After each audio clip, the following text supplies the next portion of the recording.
Continuons notre analyse du texte. Parfois, les mots dans la traduction ont été déviés de leur acception d'origine en langue hébreu ou en grec et ont changé de l'acception que Dieu avait prévu de nous transmettre. Si on prend par exemple le verset Éphésiens 5, 23. « Car le mari, je vous lis la traduction, est le chef de la femme comme Christ est le chef de l'Église, qui est son corps et dont il est le sauveur. » En grec, le texte ne parle pas de chef, mais de tête, car le terme grec est képhalé, donc céphalé par exemple, qui dans le contexte de la lettre aux Éphésiens n'est pas à interpréter comme une domination, une supériorité de l'homme, mais comme un rôle de leadership sacrificiel et de service.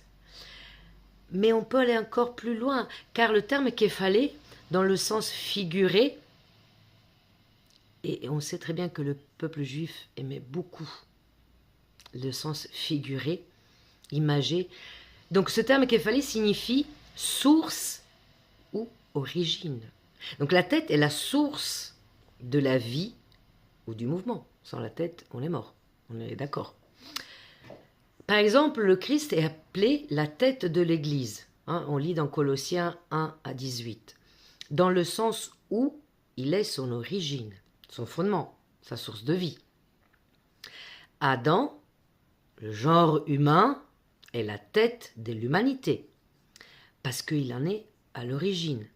Donc, dans le passage d'Éphésiens 5, 23, le mari est la source de la femme. On le sait, il a été créé par une côte. Et là aussi, ça ne veut pas dire que la femme est soumise parce qu'on a pris une côte. Et non, la signification profonde du texte, c'est que, comme elle vient d'une côte, ils sont de la même substance. Ils sont substantiels, sont de la même substance, donc de la même origine. Ils ont été créés de la même manière. Ils ont tous les deux été créés par Dieu et ils sont unis dans cette création, sont de la même matière. Et dans cette acception, l'homme donc n'a pas et n'est pas autorité sur la femme, comme le Christ n'est pas en autorité sur l'Église. Il en est le fondateur, il en est l'origine, il en est le sens de la vie. Donc, et là j'ai pris juste un exemple, mais il y en a plein d'autres. Quand on lit la Bible, on doit parfois affronter le texte dans sa version originale. Parce qu'autrement, on va se baser sur des traductions qui peuvent conduire en erreur et qui ont conduit en erreur. Heureusement, une partie des théologiens ont su reprendre. C'est pas mon idée, je n'ai pas repris rien, moi j'ai juste étudié des reprises du texte original. Et j'ai pu vérifier. Mais il faut absolument se baser sur ce que Dieu voulait dire et pas sur l'interprétation qui en a été faite des siècles après. Et on ne raconte pas les pères de l'Église parce que Irénée, je viens de vous en parler juste avant, il est d'accord avec la traduction littéraire de la parole de Dieu. Parfois, certains versets ont été sortis de leur contexte de l'époque, de la culture de l'époque, du moment de l'époque, et leur extrapolation est devenue malheureusement une vérité théologique. On a vu, et puis vous pouvez lire la Bible quand vous voulez, que Dieu donne une place spéciale à toutes les femmes. Chacun de ses enfants a une place spéciale, les femmes aussi. On est tous égaux devant lui, on est tous égaux pour le servir, pour être des bons enfants de Dieu. Dieu met en avant et donne des rôles importants, même à des petites femmes, comme la servante de Naaman. On lit dans Roi 5, 2, 5.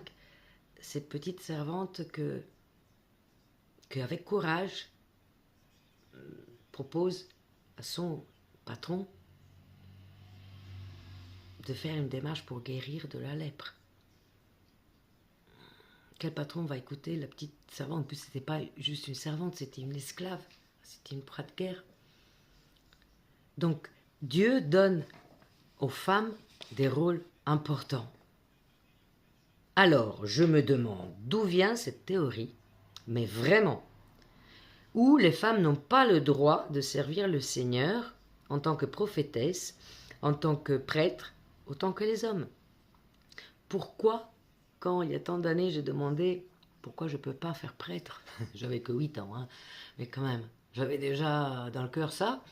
Pourquoi on m'a dit que non, que la Bible disait l'exact opposé? Bah, bien sûr, on se basait sur Genèse, mais on se basait aussi sur, allez, 2, 3 versets qui vraiment, si je peux me dire, la traduction a empoisonné la vie des femmes. Quels sont ces versets? C'est 1 Corinthiens 14, 34, 35. Que les femmes se taisent dans les assemblées, car il ne leur est pas permis d'y parler, mais elles doivent être soumises, comme le dit aussi la loi.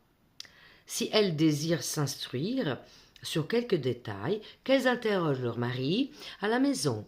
Il n'est pas convenable qu'une femme parle dans les assemblées. Et 1 Timothée 2, 11 à 15.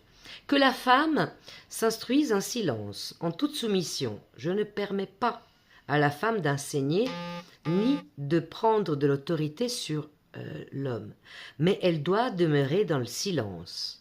Car Adam a été formé le premier, ensuite Ève. Et ce n'est pas Adam qui a été séduit, c'est la femme qui, séduite, s'est rendue coupable de transgression. On va examiner ensemble tout ça, hein, parce que c'est des versets durs et qui, effectivement, donneraient raison à certaines dénominations qui excluent la femme.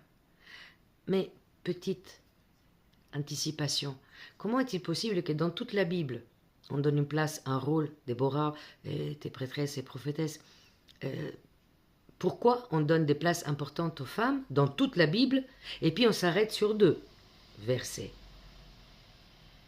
Il y a un problème. Il y a un problème si on base toute la théologie d'une église sur 2 versets. Oui. Peut-être qu'il faut les analyser à fond et comprendre le pourquoi du comment.